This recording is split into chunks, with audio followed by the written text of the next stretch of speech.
Thank you, Donovan, and good evening, everyone. It is my great pleasure to introduce our first plenary speaker for the conference, Professor Graham Ward.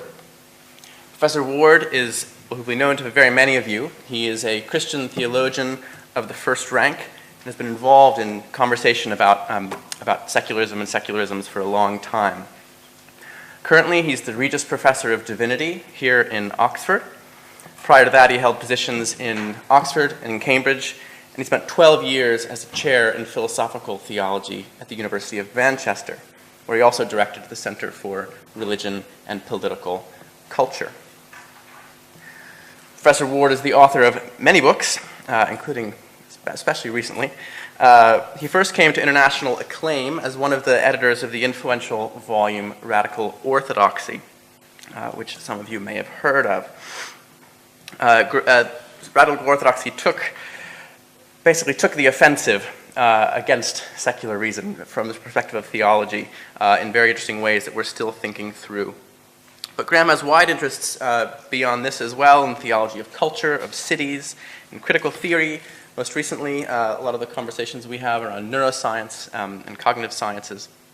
There are two books in particular that I want to draw your attention to, one of which came out in 2014 called Unbelievable: Why We Believe and Why We Don't. And that book argues that belief isn't just something that, say, religious people do, it's something fundamental to being human.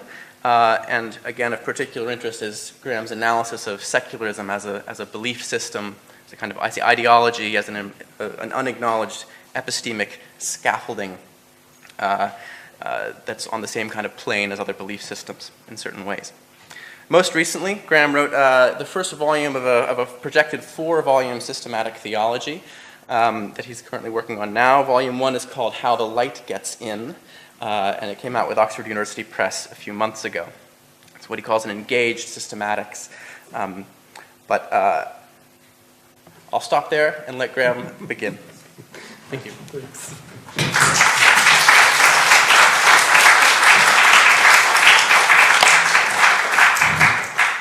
Let me just change the PowerPoint.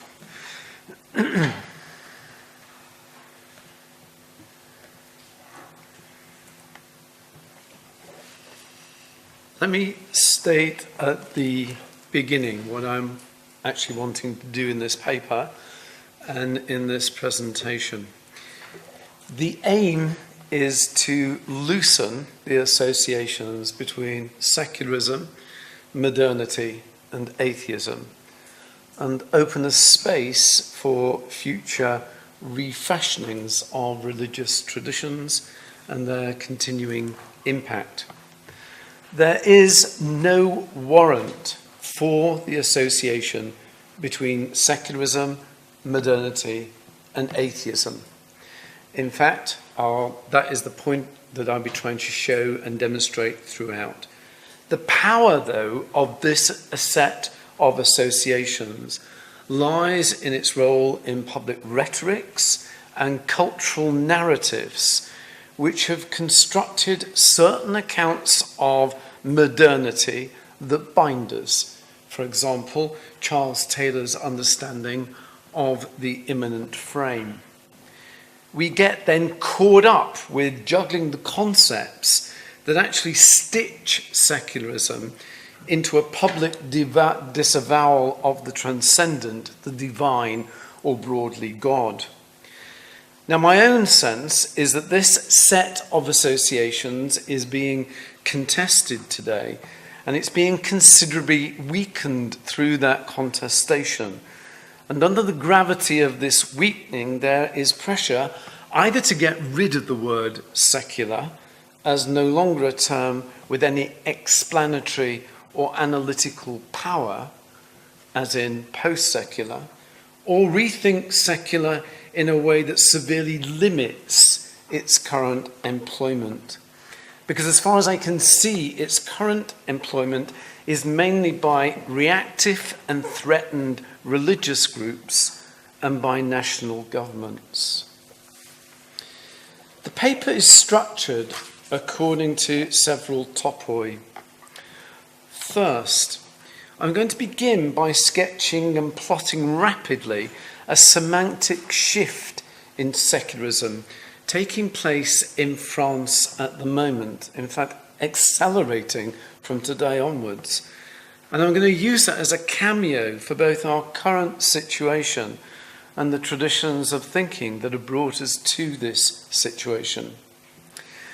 Then I'm going to open the question of modernity and the secular, drawing in part upon the work in social science of Bruno Latour. In doing this, I will problematize the relationship between secularism, modernity, and atheism. I'll then present a second cameo that's a cultural, though, rather than a social one, that puts some flesh on the idea that the divine is still in play in what might be termed the secular imagination. Finally, I'll return to some of those concepts forged in our narratives of modernity that bind us and hopefully demonstrate that secularism, like the founding myth of Plato's Republic, is a golden lie, convenient for some, repressive for others, and a conjurer's mist obfuscating any more truthful account of what it is to be human and what it is to live collectively. So let's start then with that semantic drift. Historians and philologists and linguists have recognized for a long time that words undergo semantic shifts. Usually they're able to trace the slow, century-long processes as a culture adapts and morphs under the pressures of contingent circumstances, from wars to weather. The word remains, but the content takes on different colorings from the way it's used and then backlit across changing contexts. But this drift has been much more rapid in one particular instance. And that instance follows the 9/11 and the French use of laïcité. Following 9/11, Chirac commissioned a report in the summer of 2003 from a think tank headed up by Bernard Stacy on laïcité in France, given that the word is enshrined in the first article of the French Constitution. The report was done hastily. It was delivered by Christmas of the same year, but it wasn't an audit of social and cultural conditions and the role of religion with respect to them. It actually made very specific recommendations for legal prescriptions. In March 2004, Chirac was already signing a bill passing a French law on secularity and the conspicuous display of religious symbols in schools. Despite the controversy over the quality of the research done and the vociferous resistance among many who saw this as asserting a state-sponsored ideology, encoding an infringement of civil liberties, and constituting a political break with the importance of government neutrality, nevertheless, in spring 2011, there was both a reinforcement and an amplification of the law on laïcité, with new legislation now extending to the ban of religious symbols in all public spheres throughout France. What became clear is laïcité now was understood as intrinsically anti-religious, which was in fact the way the word was used by the anti-Catholic state of the Third Republic, which first brought in the law in 1903. The anti-religious note is sounding loudly among French Muslims. And people like Nazir Gobadadze, who are developing what he terms a religious form of secularity or religious secularity. And it's part of the reason why it has this severe anti-religious feeling, particularly among the Muslims, is that neither secular nor laicite have any equivalents in Arabic, Turkish, or Persian.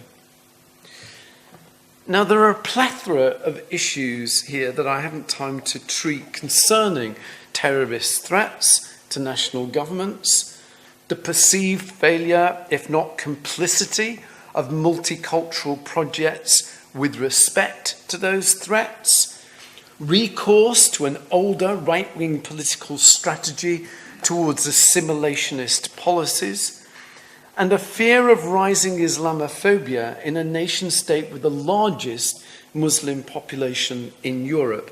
A population, by the way, which is producing far more offspring than the indigenous French. I need to leave all that aside and jump to the point about the semantic drift.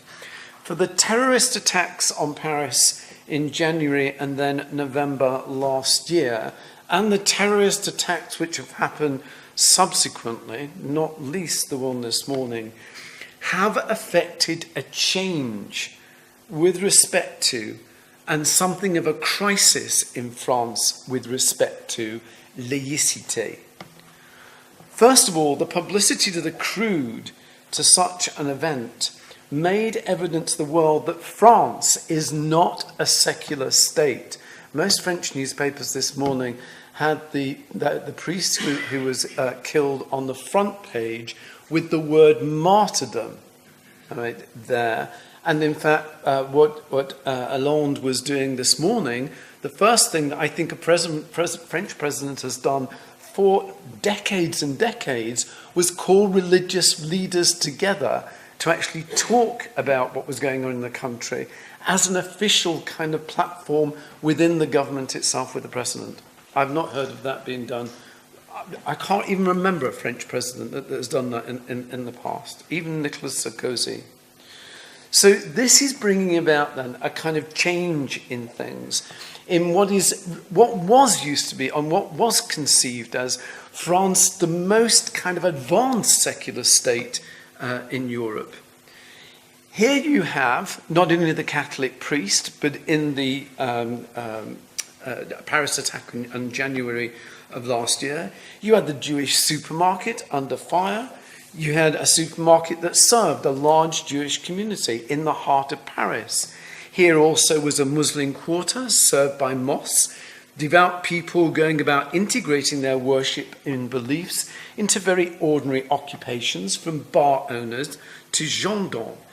The Place de la Concorde on both occasions of those Paris attacks, that was at one time a site of royal and revolutionary power, actually became a shrine and is still a shrine for those killed, with prayers said, candles lit, flowers laid, at a great public act of mourning. The religious outpouring was not in the control of any church, mosque, synagogue, or temple. And that raises another question then about these people who are not affiliated and yet still feel this very strongly. The French education minister, Najat Vallaud-Belkacem, herself born in Morocco and by self-ascription a non-practicing Muslim, started to make a series of public statements about the need to overhaul the teaching of secularism and civic values in France. Interestingly, she spoke of the need, and these are her words, to reappropriate the concept of laicite so that we can explain to our young pupils that whatever their faith, they belong to this idea and they are not excluded. If a big number of young pupils felt secularism was an attack on them, it was because the term has been misused and deformed in the public for years. The term has often been misused to point out that Muslims were different to others, and that is clearly problematic. So we really want to work on that concept of secularism. She made that statement in January of this year. Now, there are lots of ambivalences. The language of reappropriation is not going to rescind any legislative acts that are still enforced or invoke constitutional reform. And she speaks in the past tense as if this change is already at such a point that it can be described as current. The most recent attacks have made it quite clear that it's not current. But the decoupling of secularism from being anti-religious, from itself endorsing a cultural atheism that masters something just technical and procedural, is, to my mind, a beginning.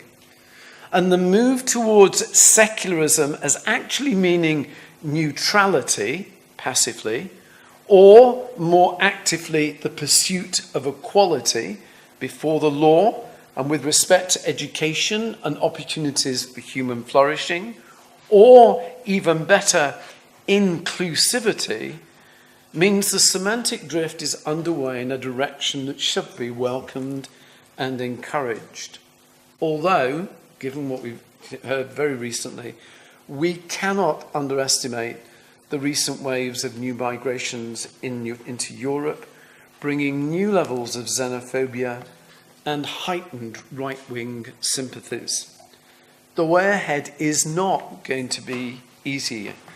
There's a lot of work to be done on what exactly the neutrality of governance actually means in practice. And perhaps the largest obstacle is that very modern idea of the nation state itself. Despite the increasingly global mix of peoples and traditions, and despite the enormous integration of economic markets, but who is going to start problematizing that notion? Enter Bruno Latour. Why? Because what is surfacing in this semantic shift and the cultural changes that lie behind it are notions made prominent by our narratives of modernity, such as the exclusion of religion from the public sphere, the desire that citizens throughout the world belong to, are, and assimilated into discrete national blocks, obedient to civil laws and the traditions of those national blocks, and the acceptance that such national blocks are sovereignties requiring fundamental allegiance. Such notions are all key to the way we have constructed our cultural narratives of modernity. Social theorists, art historians, social historians have been characterizing modernity throughout the 20th century from Weber onwards. They have been defining discrete historical periods like early, classical, and late modernity, and fostering a vocabulary for distinguishing differences between what came before, or, if you accept post-modernity as an independent cultural era, what followed after. So we have a host of terms like disenchantment, demythologization, detraditionalization, individualism, instrumentalism, naturalism, rationalism, for example, that construct a conceptual map for analyzing cultural change. Because of the largely negative association of this vocabulary with respect to religion, then secularism was viewed as a corollary of such change.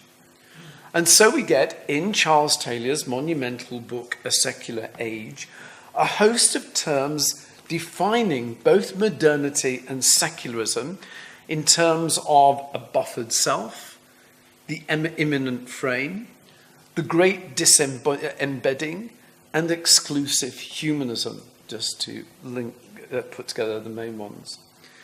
Debates then about secularism, secularization, and its effects have been defined by and conducted in accordance with these conceptual maps of modernity. So more recently, post-secularism radically questions the categories like naturalism, rationalization, disenchantment, and it returns them on their head. But again, it only does so because of the ideas we're already working with. Therefore, to my mind, it's not achieving anything at all. From his early anthropological work at the Salk Institute for Biological Studies in La Jolla, California, Latour has questioned modernity and our constructions of it. He's also become, most recently, the close friend and advisor to the French President Hollande. I'd be interested to know whether he was there this morning, and has turned his attention to thinking and writing about political theology. Again, there are any number of Latour's aspects of Latour's presence as the advisor to the French government, and his new work on the post-terror attacks in France from 2015, which I just can't go into. So, cutting to the chase, what was discerned for Latour in the practices of the scientists he was observing in California was that they were working with an implicit metaphysics that created the space for their empirical work with its scientific rationality. This space issued from the concept of nature as something external, unified, universal, independently stable, and indisputable. The implicit metaphysics with which they worked meant that, and this is Latour, a fact only becomes such when it loses all temporal qualifications and becomes incorporated into a large body of knowledge drawn upon by others. Consequently, there is an essential difficulty associated with writing the history of a fact. It has, by definition, lost all historical reference. He thus concludes, and this is the basis then of his book called We Have Never Been Modern, that the rationality espoused by modernity, that disenchanting instrumentalism that Weber spoke of, contradicts the way it is actually constructed and deployed by the moderns. In other words, by extracting the objectivity and universal validity of the fact from the material and historical practices that make it possible, they believe that they are establishing it more securely, ridding it of all the determinations of time, place, and production. And he calls this freeze framing. Truth is established only by this extraction from the mediating chains and series from which it emerges and upon which it actually depends. In We Have Never Been Modern, and this returns us to the association of modernity with secularism.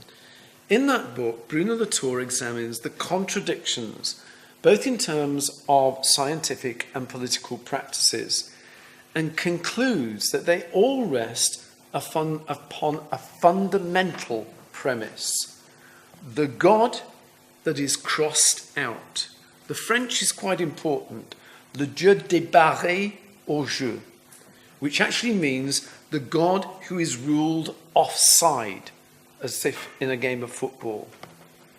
But note, as Latour does, this Dieu débarré is exactly what scientific rationality maintains in order to establish the objectivity and truth value of a fact.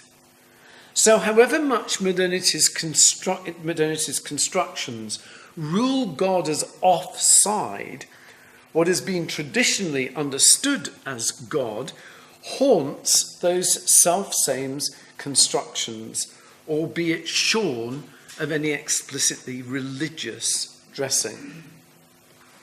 Now, I'm aware that that has been quite a quick trip through quite a complex thinker. So let me illustrate what I think Latour is pointing out here by exploring one example of what I would call the secular imagination. This is the Marina Sands Hotel, designed by the secular Jewish architect Moshe Safdie. It's the focal point for downtown Singapore, a magnificent, award-winning building standing on the edge of land reclaimed from the sea. The land has only recently been reclaimed, the hotel has only recently been built. It's one of the most extravagant and imaginative pieces of contemporary architecture that I'm aware of. Given its isolated prominence by being surrounded by much lower buildings and the backdrop of the Indian Ocean, it's comprised of 3 towers.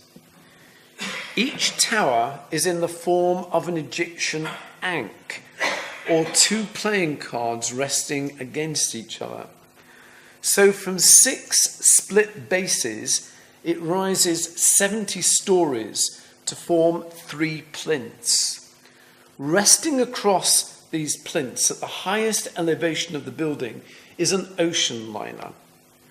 The prow and the stern of the liner overhang either end of the plinth.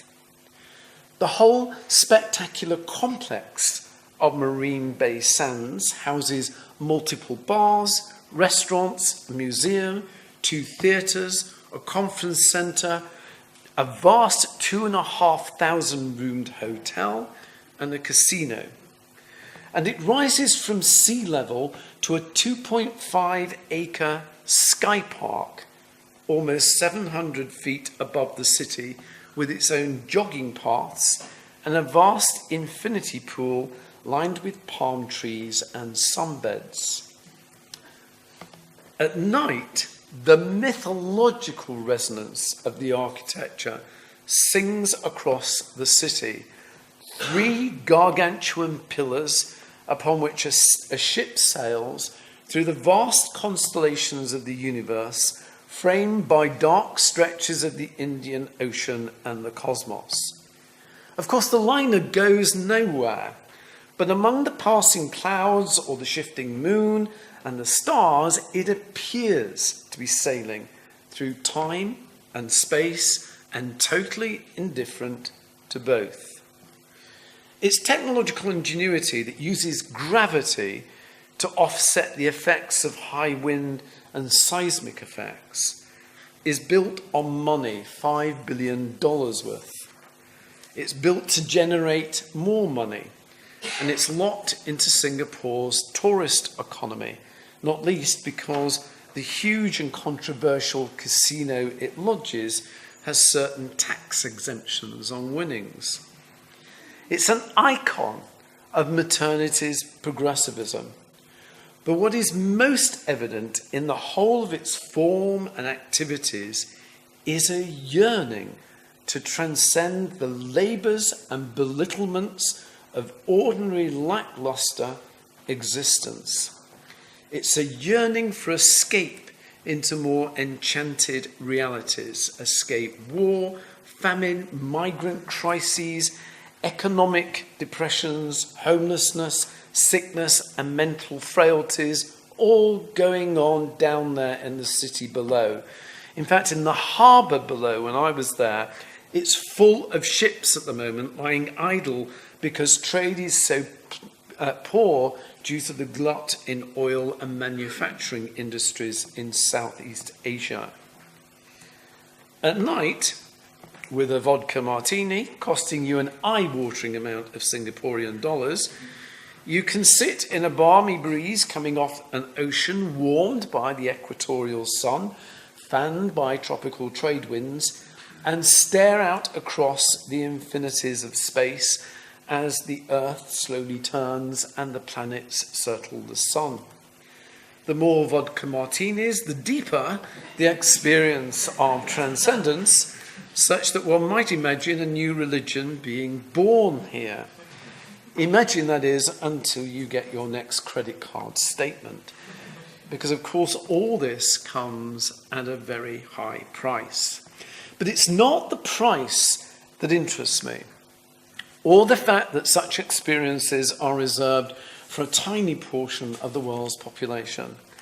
In a sense, just by this place being there, even if you can't afford it, you might nevertheless dream of experiencing it.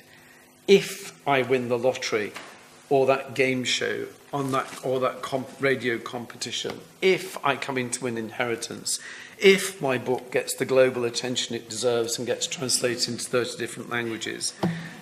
The secular imagination does not need money. It does need dreams, and the destitute can dream. Below it are public parks, spaces for public meetings. People can look up and transcend the materialities of the diurnal getting by just through aspiring and dreaming. Sky Park is Latour's transcendent God who's ruled offside. It's a space that's beyond space, utopia. It is a timeless and its exterior, while yet only made possible through all the material practices that give rise to it, serve it, and produce it. Now, there's nothing explicitly religious about it, other than the mythic resonances in the architecture itself. As I said, it could just be a luxury cruiser standing on 3 pairs of playing cards. That's not how the citizens of Singapore, though, read it. It provides an imaginative and material image of what it is that people with or without religious allegiances dream of, hope for, aspire to, a paradise of rest beyond unceasing restlessness. The mythic associations of building are located in that city of Singapore. Singapore is a city where Western and Eastern religions meet and overlap. The building situates its paradise above and beyond the terrestrial and outside time. It offers release from the burdens and vagaries of history, a transcendence of the human lot by the consummation of desires recorded in ancient texts. If this recalls the innocence of origins in the monotheistic faiths about Eden and paradise, it also recalls the Hindu and Buddhist ideals of escaping from cyclic time, birth and rebirth. The architecture gives expression then to an observation about myth and secularism made by Macaire Eliade in 1957.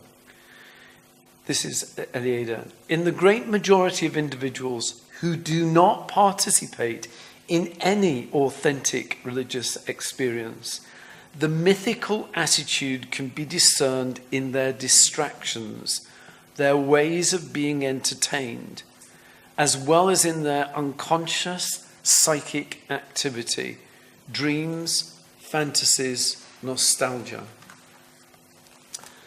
As I said, its design and conception came from a Jewish architect from Israel. I take this self-designation to mean something close to what the French Minister for Education, Najat Vallaud-Belkacem, called being a non-practicing Moroccan Muslim. What does this account of being secular as non-practicing mean?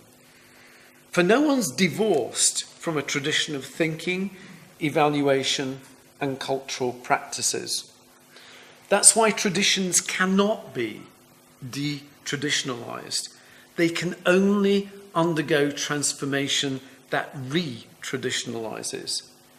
We are born into, raised within certain matrices, plural, and that give us language and shape the meaning of the world we live in and require us to use and adapt that language and reshape the meaning of the world we live in. So here we have Moshe Safdie, Najat Valud Belechem, or my son David, each of whom were raised within traditions of piety that they no longer practice, Jewish, Muslim, Christian. My question is, even if they self-identify as secular, what does secular designate? Just because you don't practice a faith doesn't at all mean that you're indifferent to those beliefs or that you are beyond their impacts. They have affected you just as much as modernity is affected by the God who is ruled to be offside. They have been formed, and they've been formed within certain habituses, out of which and from within which they dwell and work. No one can erase the ways of thinking that have scored neural connections within the brain and lay down memory tracks that subsequent experiences will reactivate in present encounters, in dreams, in the work of the creative imagination. As non-practicing, they want to opt out of the organization and institutionalism of their tradition. They may also want to opt out of believing certain of its doctrinal tenets. And there may be many reasons they don't feel it's for them, why they don't wish to belong and be counted among those people who do practice. But a tradition is lived. It's not something that can be reduced to a set of propositions that summarizes its credo and circumscribes who's in and who's out. Furthermore, neuroscience has made it clear that we don't have access to dispositional beliefs that inform our behaviors and escape our conscious control. That inheritance, beyond its institutions and doctrines, cannot be sponged away as if it were no more than pen marks on a whiteboard. Every reminder, every public reminder of a synagogue, a mosque, a church, every reference to the symbolics of that piety, every encounter with those who continue to practice will reactivate not just memories but feelings, good and bad, laid down by that tradition, a continuing tradition. It's very surprising to find so-called secular journalists in Le Monde and Figaro talking about martyrdom and using the word martyrdom about the Catholic priest who died yesterday. We see this all the time with creative artists. The Catholic imaginary is still the operational basis for avowed atheists like Jean-Paul Sartre to undertake their imaginative work. His fiction cannot escape its deeply implicit Catholic worldview. The point here is a question. Where is life lived? It's not lived or simply lived at the level of ideas and institutions. It's lived in and through affects, memories, conscious, pre-conscious, and unconscious. In the same way, we can look beyond the individual to the social. Where is the social life lived? Again, not with or simply with what a society is told to be the case. It lives with its dreams, its aspirations, its hopes, its desires. In short, the cultural imaginary. And the religious is written deep into the cultural imaginary and fills and shapes all those dreams, aspirations, desires, and hopes that are felt with a pertinent sensibility. So to say to the non-practicing, to say the non-practicing Jew or Muslim or Christian is secular is a very reductive form of labeling what misconstrues and misrepresents the complexity of persons. The label freeze frames in the Torah's language. It abstracts the person from the contingencies, processes, and practices of lived experience. So, given what I've said, let's return to those characterizations of modernity that seemingly are ushered in by the secular age for someone like Charles Taylor. Let's have a look first at the immanent frame. We can see on the Torah's analysis that the very possibility for the conception of the immanent is a metaphysical view from nowhere, a God's eye view. For within the dynamic complexities of interassociation, how can a judgment be made that frames a domain labelled immanent?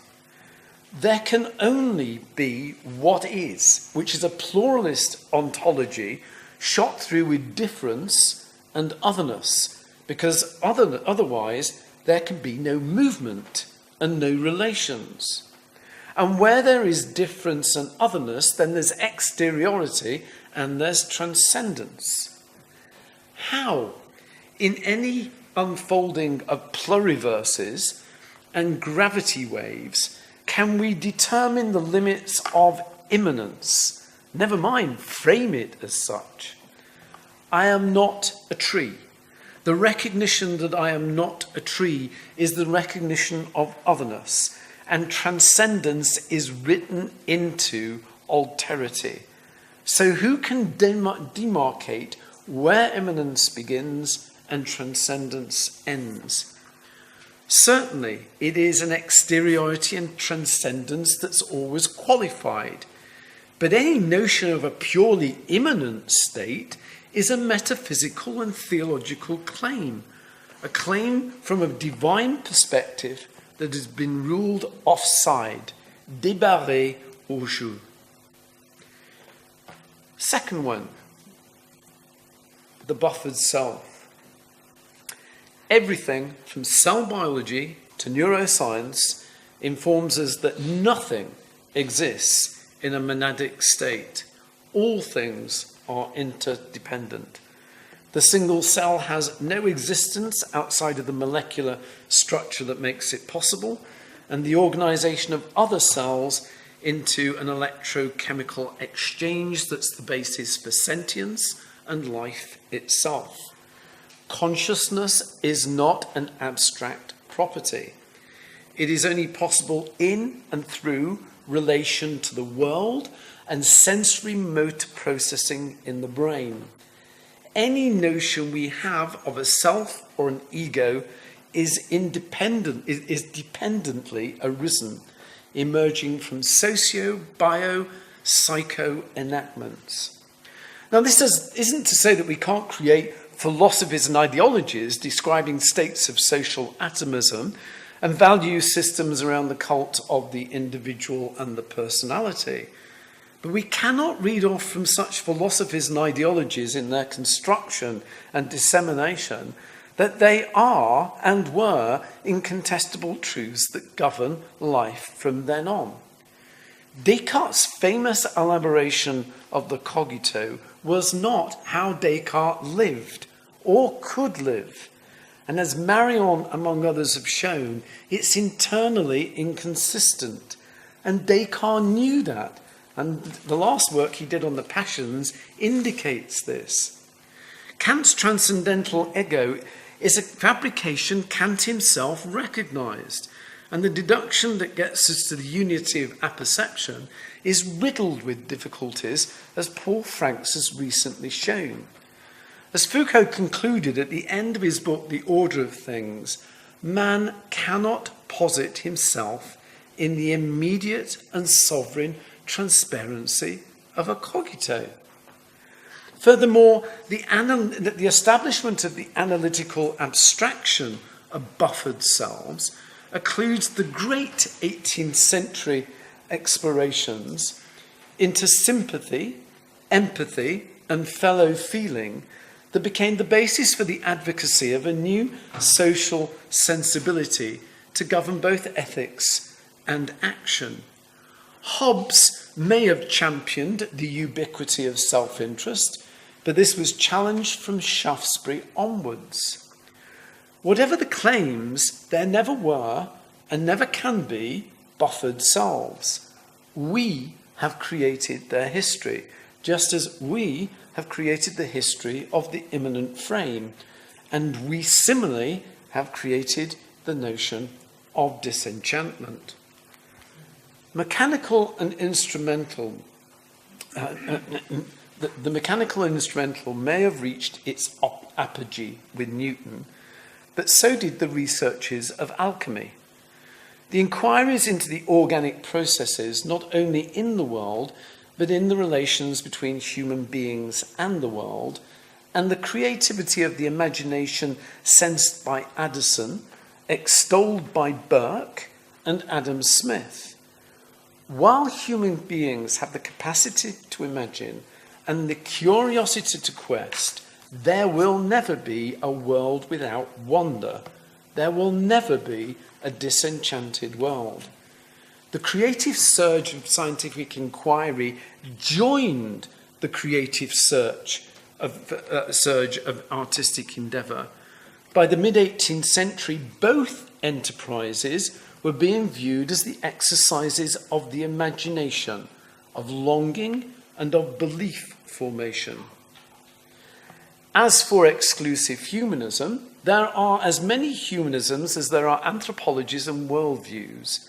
There's an atheistic humanism, there's an agnostic humanism, Catholic, Protestant, Orthodox humanisms, Buddhist humanism, Hindu humanism, and the humanism enshrined in the UN's Universal Declaration of Human Rights. Exclusive humanism is an intellectual abstraction that reifies and freeze frames something as shape-shifting as human nature itself. Conclusion. We have created the cultural narratives that have shaped modernity through our reductive histories and our selective cultural analyses.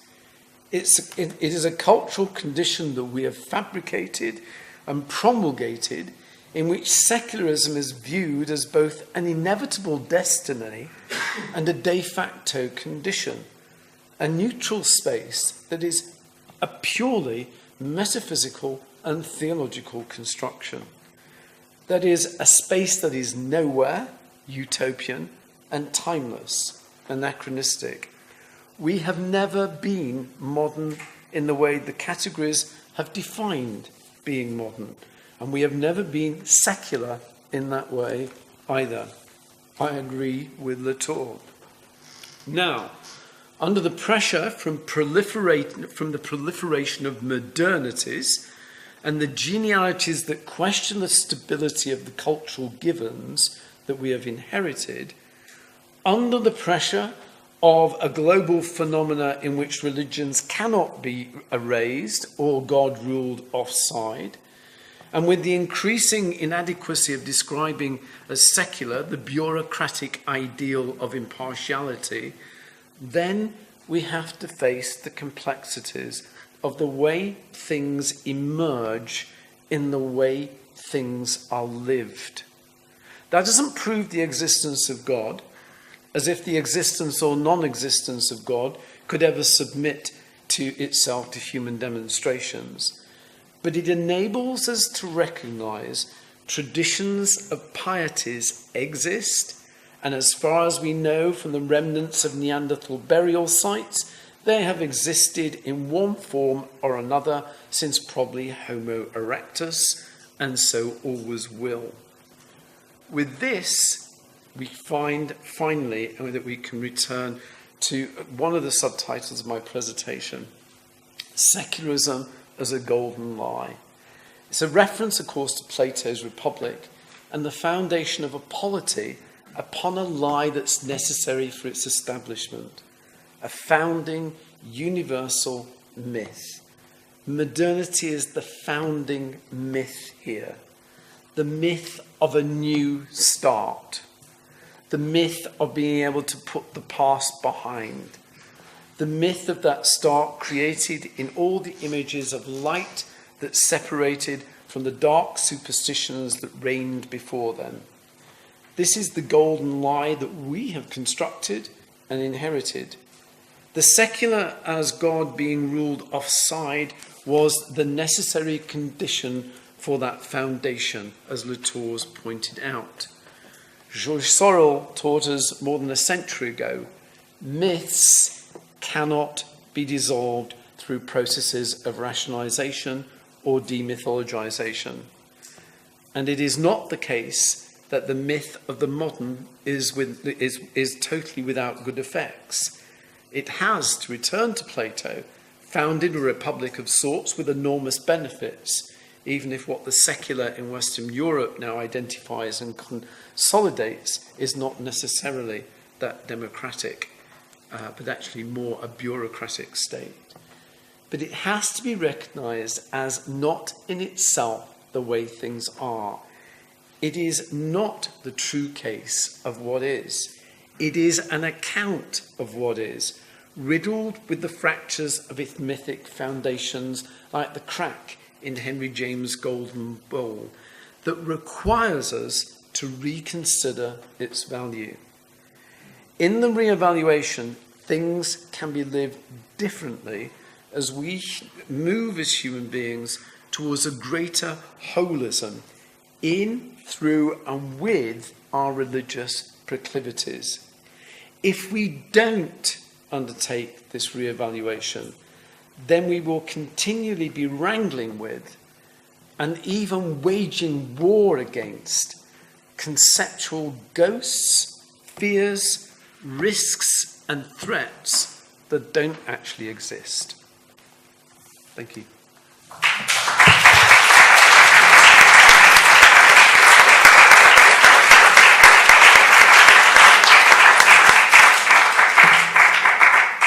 Well, thank you, Graham, very much for a very stimulating paper to start off our conference. I'm sure there are many questions. Yes?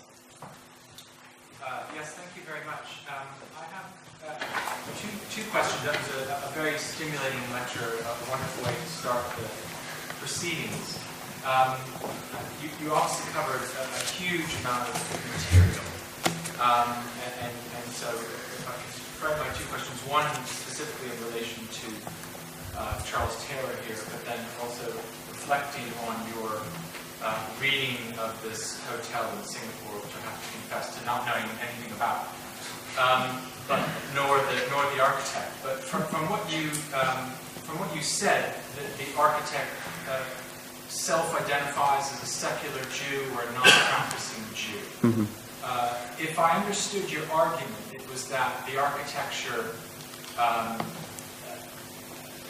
nevertheless indexes a certain set of religious or metaphysical ideas and aspirations and imaginaries. I mean, that's all fine and good, but as an anthropologist, what I would want to ask is, how could it ever be otherwise? And what does that really tell us? It tells us that people have histories and traditions, yes, but the force of your argument would surely have to be that there's some kind of, I don't know what to call it, a religious yeast or metaphysical yeast which can't help but be activated even by those who claim to be non-practicing or secular.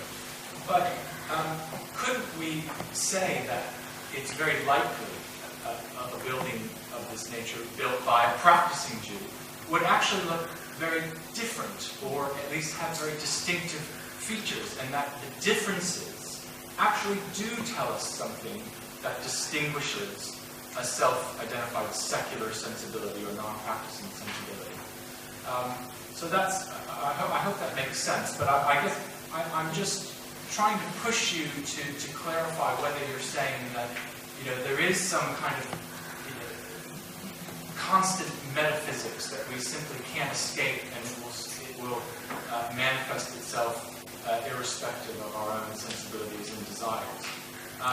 The second point is just on Taylor. I have to confess to being slightly confused by where you stand in relation to Taylor, because you seem to be I took you to be very critical of the points that he's raising, but it seemed to me that he would agree with most of what you said in terms of the limits and the problematic nature of all of these things. He's not advocating for an immanent frame. He's not advocating for a buffered self. He's trying to set out an argument as a Catholic philosopher, as I read him, to show how this has become the set of normative positions which are crowding out, never fully, but trying to crowd out other options. So I guess I'm just wondering what your problem with Taylor is, because it seems to me that he might be actually helpful for you. Let me deal with that question first, and I'll come back to the other question about Moshe afterwards. What I'm trying to show about Taylor is the way we construct narratives, cultural narratives. So there's a very awkward sense, actually, in a secular age, in the way that it moves, particularly towards the end, into a Catholic apologetics. And a number of sociologists and critics have actually kind of pointed out what is going on here. On the one hand, you want to be a kind of sociologist of religion, and on the other hand, you want to actually come then as being the insider that actually is telling us you've got certain kinds of frames that actually buy into what's called the lapsus. There was this big thing before 1500, and then art's been going downhill ever since. What I'm interested in choosing Taylor is that Taylor is one example of the way we have constructed modernity. Now, Taylor wants in that to come out the other end and actually ally himself with the Catholic tradition. But in fact, a number of others would actually come out the other end and say no, or we would want to qualify that. What I'm most interested in is the way we are constructing the narratives and the concepts that actually give us the conceptual maps whereby we're therefore looking at the relationship between modernity, secularism, secularization, and atheism. So the fact that he actually, to my mind, the whole thing about the secular age doesn't work because he has to go through all that machinery, even if he says then we don't, it's not something I want to agree with at the end. And that causes then the last 200 pages of secular age to kind of take on a completely new kind of tone from the inquiry that's been very measured and historical that's gone before that, which is analysing and developing these concepts like the immanent frame and whatever.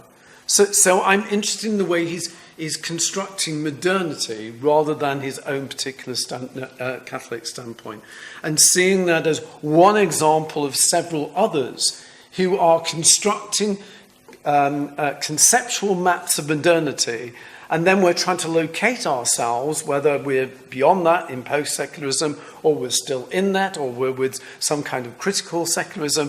Where are we with respect to this narrative that we've constructed? And what I'm saying, and that's why I wanted to bring in what is happening what happened in the Enlightenment. The Enlightenment is not what the Enlightenment is being made to do in our narratives of modernity. It's much more complex than that. So that's what I'm doing. I'm doing there. I'm not necessarily critiquing Charles Taylor's work himself. It's just that he actually is one of these people who wants to identify these are the characteristics of the secular age. And it's those things that I want to actually... It seems to me we're not going to be able to actually...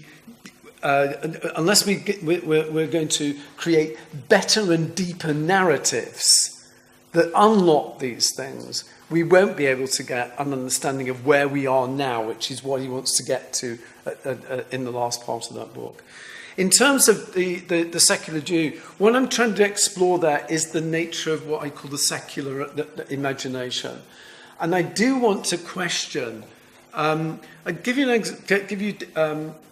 an example. If you've seen the film Spotlight, anyone seen the film Spotlight? The Spotlight is about the kind of investigation that a set of journalists made with respect to a bishop and a cover-up story for paedophilia. And it gets pretty gruesome in parts, and there's no doubt that the cover-up went on and everything else. But there's a moment in that film when one of the journalists, two of the journalists kind of investigating, are on a balcony, and she just says, you seem really upset by all this. And he said, well, I gave up being a Catholic. I'm not a Catholic, but I was brought up being a Catholic. I still kind of thought that I might return there. And I think it's that, what I'm trying to get there is that this self-ascription of is, in some hand, I met 2 weeks ago the guy who's from the Royal Shakespeare Company, who has produced the mystery plays at York fairly recently. And he actually said he had gone back to going to church and now called himself a believer. And he said he doesn't want to belong to an institution. He just goes along to the churches that are nearby and wants to kind of be in there and everything else. But one of the things he did say was, throughout the time when he was coming up through being a director, he said within that kind of circle, we just all called ourselves atheists. It's that kind of self-ascription that I want to get at. What do you mean by ascribing yourself as that? Or getting other people to describe like that? Because there is still some kind of identification that you actually want. And I do want to get at something within the nature of human beings which is deeper than their labels of who they are, which actually is much more to do with the way in which, therefore, just because if you have been brought up within something, in fact, these things will have an impact and still resonate.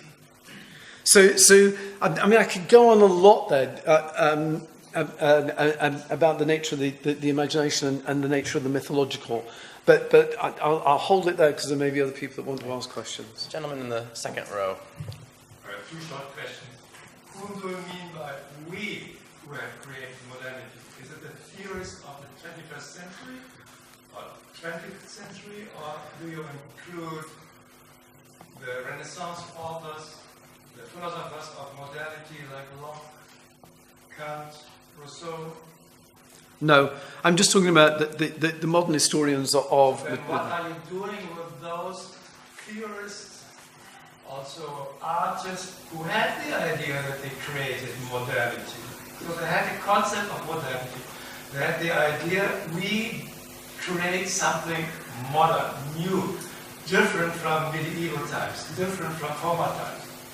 So I can't understand what you mean by it. That we have created modernity, they created modernity, not we. As I say, the we I'm referring to are those people, those of us who have been involved in those constructions of modernity. And I would count myself because, in fact, some of the early stuff that I did on the nature of postmodernity was actually based upon some of those accounts of of those constructions of modernity. So I'm talking about the constructions of certain cultural histories of modernity.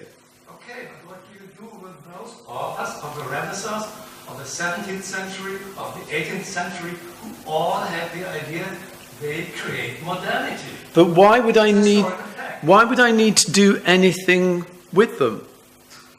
You have to argue, you have to show that they did something which is not the modernity which we refer to today. We just talk of I could do that, and narrations. Yeah, I could do something like that. You could actually go back. People like Marion, for instance, have done that with Descartes. People like Paul Franks have done that with Kant. They've taken some of these figures and they've shown that, in fact, it's not as clear-cut as you actually think. So that those kinds of, if you like, ideologies of modernity that came citing these people are a great deal more complex than that.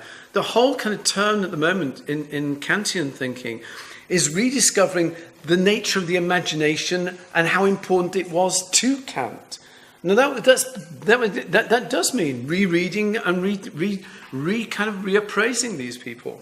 Yeah, but then you have to say that modernity is less simple, it's more complex than some modern theorists say. We've got a lot of people waiting, so we're going to keep going. There's a gentleman in the middle.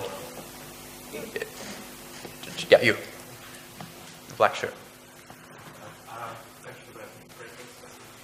I wanted to go back to, sorry, I'll speak a bit louder. I wanted to go back to your comments on French later towards the beginning, and especially the name is Naya Beckham. And her attempt to reclaim secularism by introducing a secular teaching in schools and that kind of thing. My understanding is that the context of that particular policy was a kind of reaction to a cooptation of secularism by the French National Front and Marine Le Pen, who is increasingly using concepts of laicity to replace kind of traditional Catholic Christian idioms as kind of markers of national identity. And the question that raises for me is, even if secularism actually is a term that's kind of empty of any reference, it's kind of analytically useless, whether we're kind of bound still to fight for it because of the nature of the place it occupies in Well, let's come back to Le Pen to start with. Of course, I mean, it's one of Marie Le Pen's kind of big things because it's the first article of the defining the nature of the Republic. And so that becomes very, very important for her. And it's very important for her also because, in fact, of the way in which she is, in a sense, it's not the Catholic France that brought in that, or the anti-Catholic France that brought in that laicite policy in 1903 that she's worried about. What she is wanting is, in fact, the embargo in immigration, and particularly what wants to stem the tide of Muslim refugees within. So that's why the laicite becomes for her a call that she's actually using. But it does seem to me that what Beckham is trying to do is to say, we have got this deeply wrong. And there is a difficulty in actually using a language that, in fact, people do find offensively anti-religious. So I think that it's that's actually going on there. In terms of why do we keep it? I think what she's trying to do is trying to say we've got to redefine it in some particular way. And I think there might be a way of redefining it. They have to in France, because otherwise they would have to rewrite the first article of the Constitution, which no nation state actually wants to do. But so it's quite difficult to see where they would go by that. But there could be ways in which you, for example, as I suggested, you mapped out what a neutral government actually meant. It's because we are people with interests, and actually government and bureaucracies are made up still of people with entrenched interests of one kind or another. But so what then does neutrality mean, and how does it get exercised? There are ways in which it could be done. I think it's clouding the waters, though, every time you're using a word, even in our own government in this country, even when you're using a word which actually, within certain quarters, is seen as against me. Gentleman in the back, yeah. Thank you. Two questions to us. The first Please one, keep it quite short. We're just about to come to an end. First one. For almost 30 years I'm trying to come to terms with secularization, but as a practical issue, so why people stop attending mass and is less religious. But I don't understand this, how reframing in this way, or re-narrating the history of modernity and secularization could help to explain why people doesn't come to mass. And this to the second issue. So reading the book of Taylor, Secularization, it seems that we were reading different books, because for me, Taylor what was trying is to offer a map to better understand this question, why people stop being religious, why it was the default position until 50 years ago. and I think he provides good reasons to understand this problem that could be used to rethink strategies for Catholic Church or so that was playing a really bad job in the last 50 years in his opinion. So it is not Catholic apologetics in any sense in a secularization. Okay, can come back to, let me try and answer both those questions. Again, come back to the Charles Taylor. What I'm doing with Charles Taylor is not saying that therefore, I'm not delegitimizing what he's actually trying to do at the end, in the last 200 pages of that book, which is restate his Catholicism within the frameworks of the modernity he's constructed. What I'm saying is he doesn't need to have constructed modernity in that particular way. Because I think it's a reductive understanding, and it traps us again in the categories that we're trying to overcome something that in fact is called the secularized according to these categories, and I'm not sure that those categories are really there.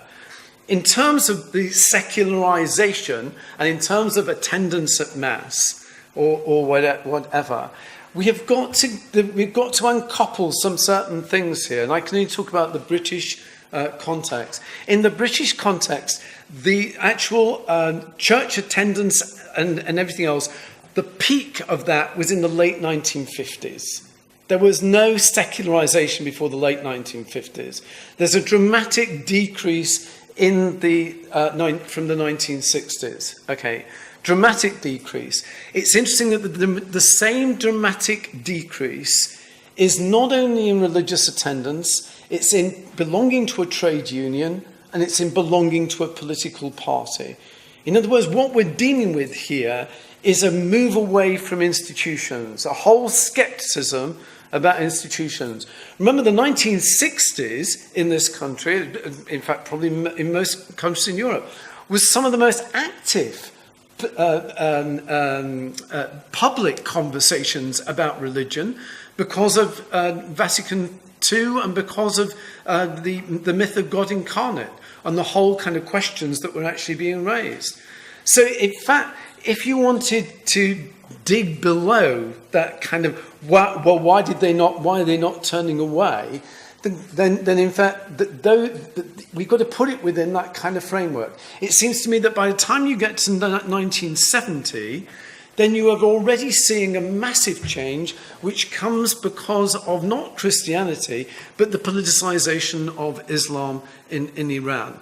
And then suddenly you get what is seen as this new visibility of religion that starts to turn the tide, that in fact, from about that time, and this is where Tal al-Assad is important, it's actually still we're still narrating the secularism according to kind of Christian construals, but this new kind of effect that is not secular was actually coming from the politicization of Islam from the mid-1970s. So I think it's putting those two things in context. I'm aware that there are quite a few questions, but I think we're going to have to call an end to it now. We've got a long conference ahead of us and don't want to get too tired too quickly. So I hope that people may have a chance to ask further questions of Graham afterwards. And just want to thank you once again, Graham, for a fantastic paper.